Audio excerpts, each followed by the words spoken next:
So next up, we're going to be exploring where brand leaders are investing their time and money to build communities, cultivate loyalty, and create sustainable business growth.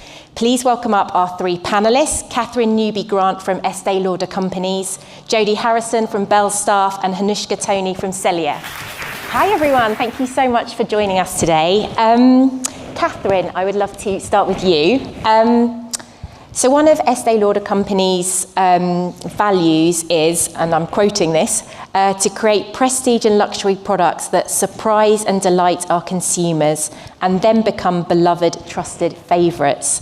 I just want to pick up on those words, surprise and delight. Can you tell us a little bit about how you're doing that and how you're kind of evoking those emotional responses to the brand? Firstly, big hello everyone. And also huge kudos to Tom. I found the insights absolutely fascinating.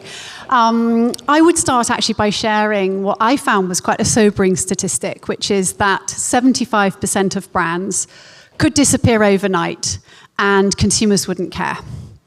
And it's such a great reminder that it is absolutely essential for all of us to ensure that our brands are delighting consumers, that they're staying relevant, and that they really are lasting the test of time. And I'm hugely passionate about that. So at Estee Lauder Companies, firstly, we have, similar to Tom, an unwavering commitment to product quality, to packaging quality, and to service. And we really invest a lot of time to understand consumers deeply, how the products resonate with them. We invest in in-house capabilities, research and development to really bring proprietary chemistry into our products, to really look at bespoke packaging and really ensure that that experience is really flawless for the consumer. Because once they try your products, if they love them, they will come back. They will automatically come back and you'll build loyalty that way.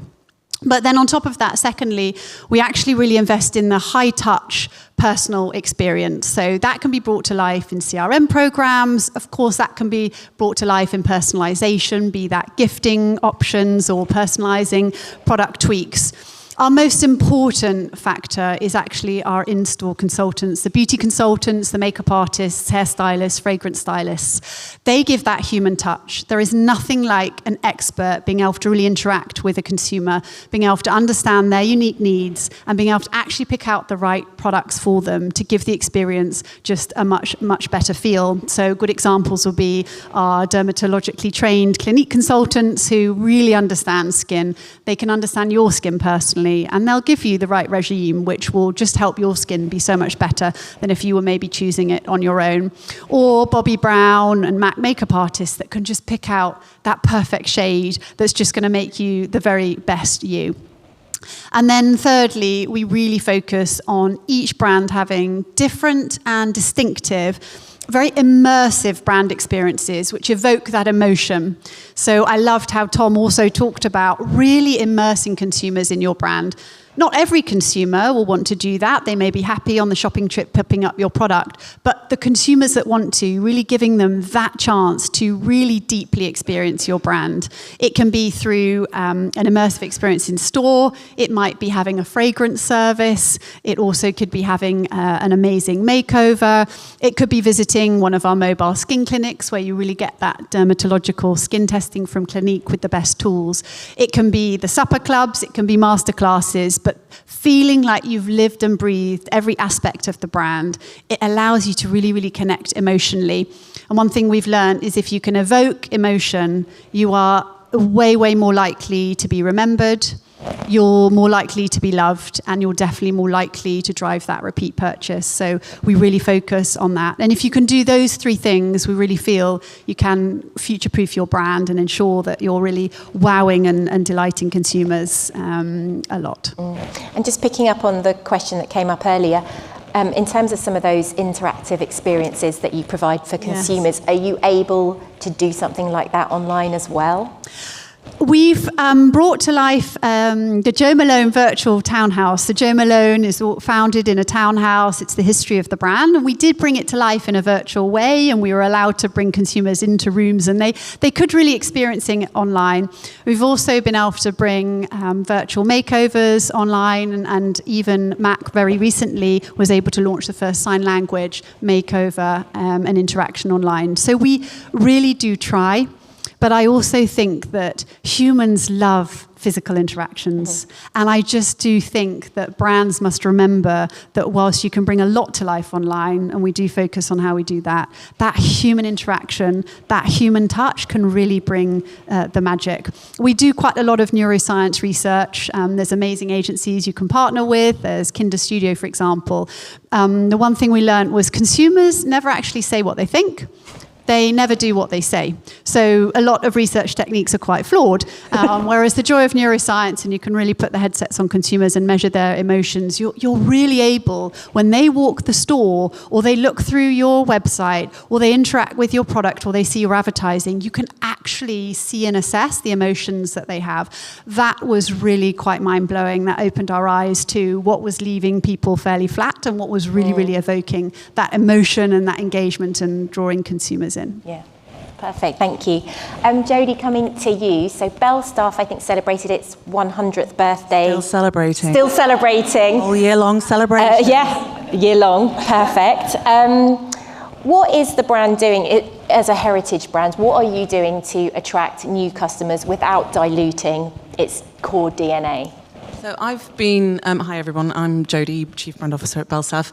I've been at Belstaff now for 3.5 years. That period has been really about transformation. When I joined the business, I think it's fair to say it was in a chapter of irrelevancy. We had our core customer. Belstaff's knowingly been owned by a lot of different people. It's passed through a lot of different hands. It's had a lot of different answers and visions to it. It was my job to sort of understand how to retain that core customer that had obviously supported us through all of those changes and really saw Belstaff as their brand. We've got a very loyal, very core customer. So segmenting the customers and figuring out how to access new customers was obviously a hugely important part of that strategy. We started with a transformation project on the website. We re-platformed everything, including all our social media. All of our emails were redesigned, rebuilt. I'm a huge fan of email. It's a big thing for me. And really honed in on the product. I think the first thing that we really wanted to make sure was that we were introducing product that was relevant to younger customers. Our core product, if everyone knows Belstaff, some people don't, it's one of those brands that you do or you don't know. Leather jackets, wax jackets are really what we're about, but with a motorcycle angle, not like Barber. It's more country. We're more of a motorcycle. Biker, yeah, it's a bit edgier, a bit more rock and roll. But we're really, that's what we're fundamentally known for. So it was about introducing new programs that spoke to younger customers, and that included overshirts, nylons, more technical down. So we started with the product, and then we built from the product up, layering on narratives, layering on brand pillars, all of that stuff that would, again, like you were mentioning, build an emotional connection to a new customer through storytelling. My background is journalism. I started off at Condé Nast at GQ many moons ago. But I have always been a storyteller, and I understand the power and importance of stories to generate customers and to generate loyalty. So that's where we really founded our strategy. And you mentioned those kind of core customers that have been with you for many decades in some instances. What are you doing to reward them? So our core customers, they're an interesting bunch. We did a huge amount of surveys when I first joined to really understand what they felt were intrinsic values of Belstaff that we needed to retain throughout the transformation phase. We ensured that we kept developing that core set of products, but evolving it so that they would keep buying into new leathers. Belstaff's one of those brands where men collect it, and women, men collect it like they collect watches or cars. Like they'll go in each season, they'll buy a new leather jacket in a new style, in a new colour. So we wanted to make sure that we were honouring the authenticity and the roots of the brand, first and foremost for those customers who would absolutely call us out front and centre if we were doing something that didn't feel authentic to Belstaff. That was really important. So that's really where we started, and then we layered on a loyalty program at the start of this year. It took us a while to build up to that. We called it Circuit Master because obviously Belstaff has a huge motoring history. We've powered people to drive race cars, cross oceans. We used to work with the Navy in the 60s and 70s. The history of Belstaff is unbelievable, and it was an absolute privilege to sort of work on that. And our loyalty program was really about giving them access to something that they couldn't get anywhere else. Belstaff is owned by Ineos. Ineos has a huge sports arm. So we get, for our loyalty customers, really incredible benefits like access to Formula One races, access to Manchester United games, things like really special things. So we, in place of more enhanced personalisation, which is coming, we do offer them only at Belstaff benefits. And you mentioned that you launched that programme earlier this year? In March. In March. Have you seen any particular results that you can share with us? We've seen great retention. We've actually seen a really high increase in repeat purchases from those customers. They are coming back, 10% increase year on year in the same period, which is, it's early stages. We've only launched it in the UK and the US. We're rolling it out to the rest of the territories early next year. And our email database, we have 2 tiers. So we have an entry tier where you can just sign up and you get immediate benefits, such as 10% off your first order, all the usual stuff. But I think it's just packaging something up, providing branding around it, providing reasons to be in it, providing a club mentality. I worked for Soho House before Belstaff. I understand the tribalism of being belonging and feeling like you're seen and that you're getting special benefits. That's hugely important, specifically across our men's audience, I would say. Yeah. Wonderful, thank you. Hanishka, coming to you. We've talked a lot about transformation, and actually Sellier started out as a bricks and mortar retailer in 2019 with no digital strategy. How did the pandemic shift and change your business model? So first of all, hi, I'm Hanishka. I'm the CEO and founder of Sellier, and thank you for having me. So you're quite right. Around 6 years ago, we started as a brick-and-mortar store in a teeny tiny shop in Knightsbridge, and the intention was to rely on the passing foot traffic and not have anything to do with the online world. Then COVID hit, and pretty much overnight, we realized that we had to go digital. And what that really did for us was inform our identity of who we became as a resale business. At the time, there were a few companies dominating the space who had already scaled. So there were the eBays, the RealReals, the Vestiaire collectives. And we really thought deeply about who we wanted to be and how we would differentiate ourselves in that landscape. So for us, we had the idea that we almost wanted to be the Harrods or the Net-a-Porter of resale. What that meant in reality was a very tightly curated edit, so not hundreds of thousands of products, but a really good selection of super brands and the best in class of every super brand. Again, almost overnight, I used the skills of my second career in digital marketing to build a Shopify website myself, create some SEO landing pages, again, myself, and started doing Instagram stories to a really little, almost dead Instagram account. And within 6 months, we started to go viral. And it's been 6 years, and here we are. And actually, Sellier's huge on TikTok and Instagram now. I've watched some of your posts, they're fantastic. What would you say are some of the most important channels for Sellier today? I mean, it's really, really interesting because 2 years ago, I would have just said, Instagram is amazing. You pop a story up and then you see the scale of the sales come through. But the interesting thing is the competitive landscape is becoming more and more complicated, and obviously competitors are very agile because when they see a strategy that works, they're very quick to adopt it. I hate to use this dreaded word, but omnichannel is so important. So yes, we still have our TikTok account where we do really fun, unserious TikToks designed to entertain, but those TikToks bring in 200 million views a year for our brand, which is huge. Then we have our Instagram presence, and that's more about the immediate sell-through, so showcasing the stock, showing our audience what we have. So that really drives sales in a very immediate way.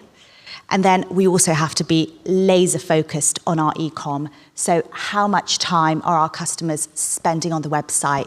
Do we have the right product? Are the collections good? And finally, what we've really found in the last 18 months, and I think this has almost overturned the traditional dogma of the past few years that's been so focused on e-commerce, is that retail is so important. I mean, we've read so much about people coming back to the stores, but we are feeling it so much in our own business. So we now have stores in London, Monaco, and key strategic partnerships with businesses like Flannels. So we're now in Belfast, Liverpool, Glasgow, Sheffield, and opening in the Leeds flagship. So if you take that all together, the strategy is working really, really nicely for us, but take any one part away, and I wouldn't be able to say the same thing. So it's about being wherever your customer is. Exactly. Yeah. Catherine, we've talked about operating in such a sort of challenging, competitive market. How do you maintain a culture of innovation and creativity at ELC? Well, I think innovation, as you touch on it, is so crucial to staying relevant. So we talk about how do you ensure you're not in those 75% of brands that consumers don't care disappear. And I do think innovation for any business and any brand is essential. And driving that culture of innovation, we're lucky that it comes from our founder. So actually, Estee Lauder herself had a pioneering spirit. She was probably an indie brand ahead of her time and at the time.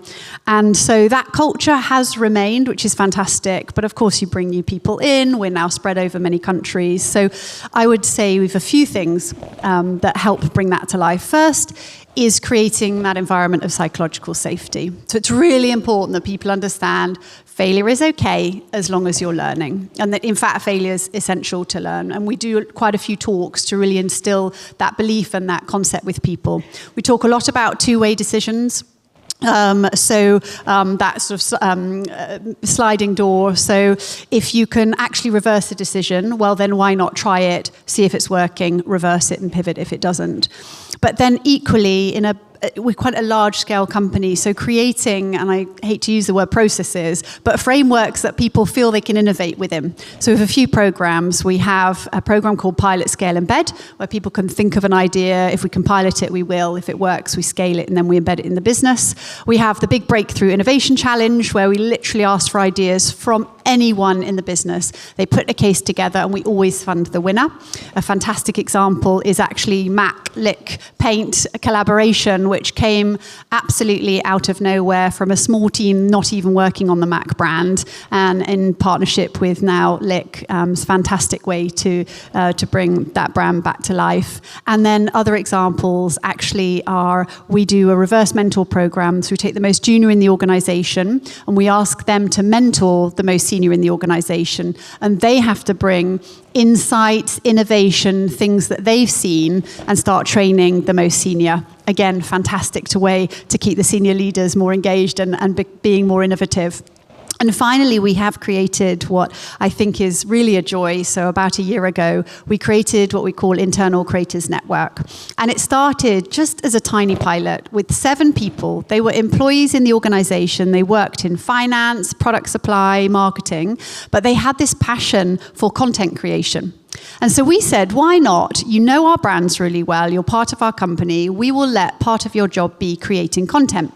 We trained them. They already were pretty good at creating content, and they went through quite a rigorous sort of process to become an internal creator. But we trained them with classes and immersive classes on how to make great content. They spent time with TikTok. We equipped them with obviously ring lights and tripods to be able to make the great content. And then we were able to reward and recognize them and build a community around them. But they spotted trends, they became our trend spotter, they created content, and then any content that was working would boost with paid media. And what we found is they were actually making far, far better content sometimes, some of our highest quality content that was actually going viral of itself, getting millions and millions of views. So we've then expanded the program. We now have 32 employees. They make content across all our brands. They receive briefs from the brands all the time. They also feed back to the brands. So they've spotted a trend and they'll come to a brand and say, hey, this is a great idea. Why don't you think about doing that? They've harnessed already now 60 million views. They've really, really driven a lot of earned media value, a lot of talkability. And it's really quite a piece of pride for them. But for us, I think of them as sort of our internal entrepreneurs, really helping to sort of shape the culture and be those go-to people for teams to think about how they do things differently. So it's one example of a number of programs that we have going on, but an example that I really love. Yeah, perfect, thank you. Hanushka, coming to you, because I know you're an entrepreneur yourself, I'd love to talk to you about trends. So how do you balance staying on top of short-term customer trends with building more long-term brands?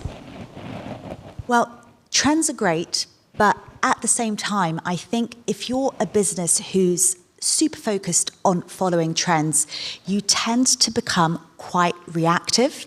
So if you take Balenciaga or Vetements as a case study, at the time when they started doing the whole ironic luxury thing, that was really cool when they were at the forefront of it and really spurring customer appetite.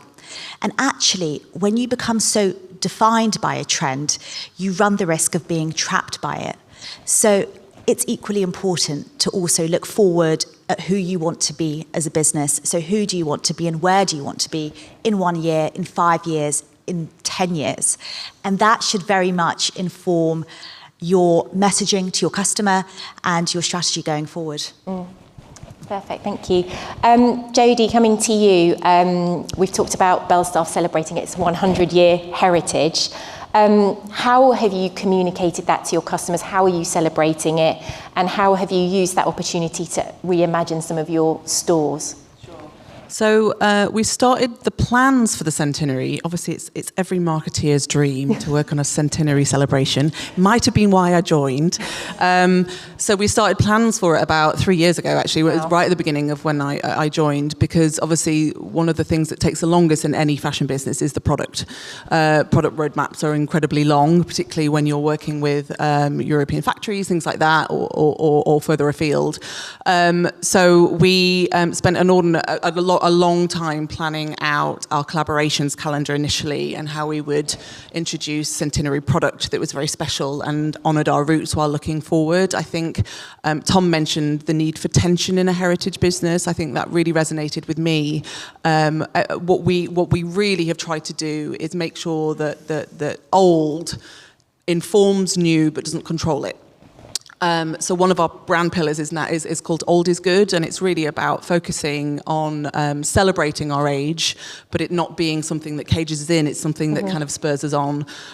So a lot of that thinking went into the centenary plans. It's like, how do you bring in the modernity of collaborating with a very cool streetwear brand, which we're launching in a couple of months' time, which I can't mention, unfortunately, who that is, with something much more traditional, like a Grenson, which we just launched a series of military-inspired boots. That launched last month. So the product was one thing. We then went to an events schedule. I'm a big believer that events are a fantastic way to allow customers to touch and feel and interact and get excited about a brand. So we planned a huge centenary exhibition up in our hometown of sunny Stoke-on-Trent.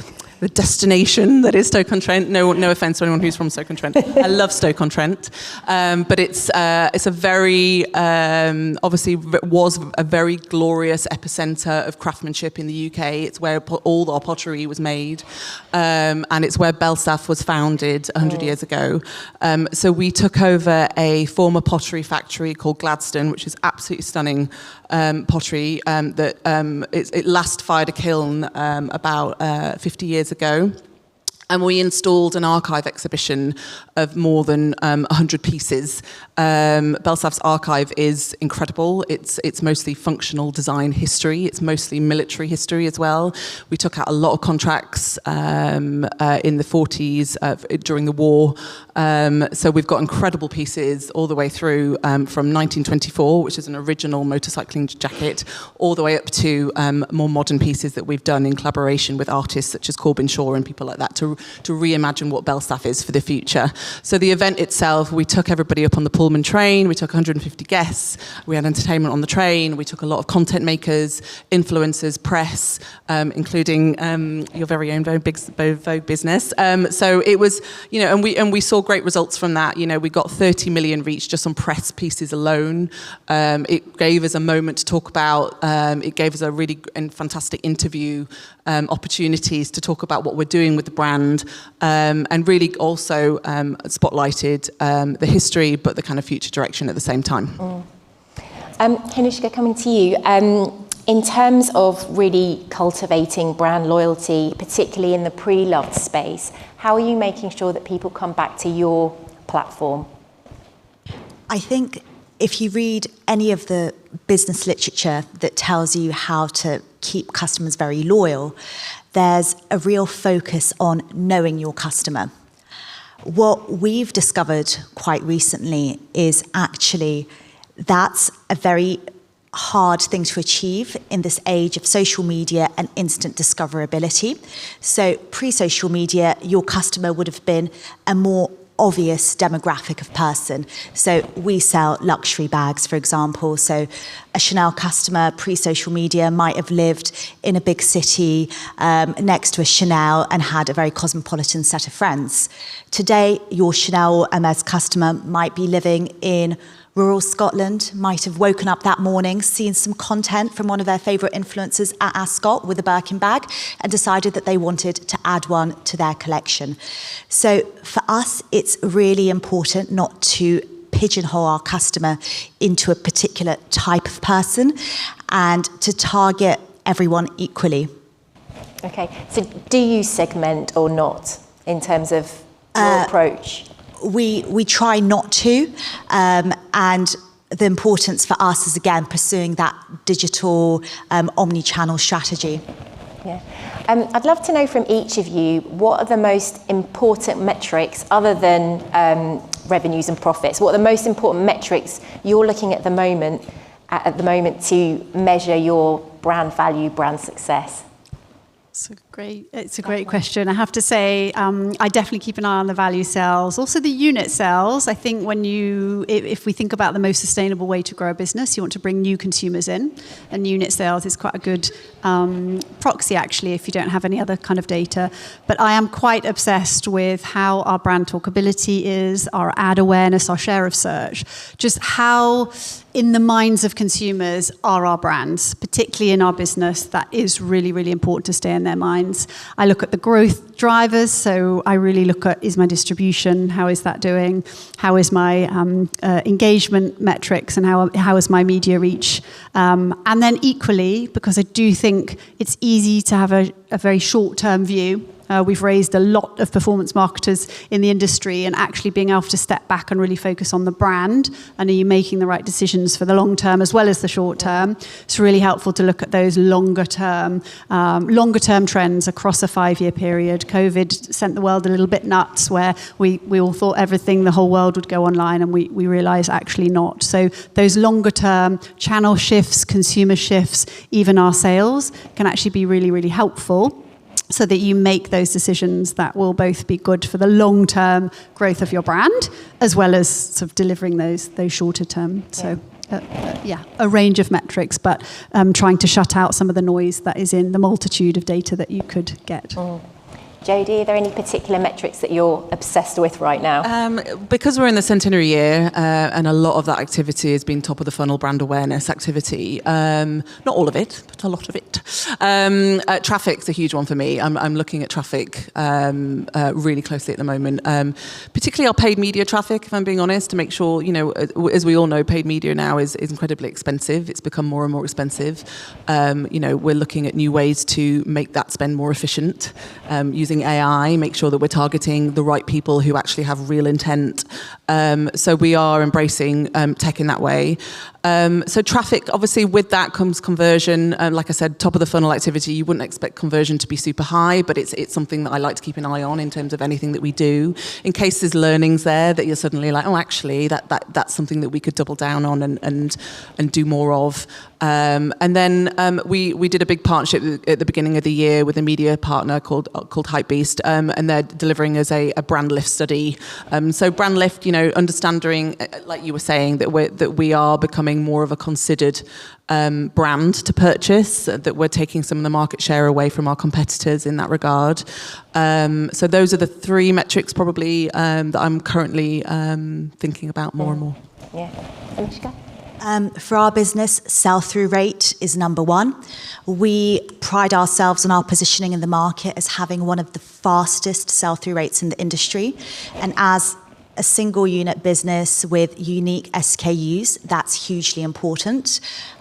What we try and do is every product we get in, we minimize the amount of time it takes to get it sold. Mm-hmm. And in turn, that really secures those high net worth consignors who prefer to sell with us as opposed to another resale solution, because it's so much faster.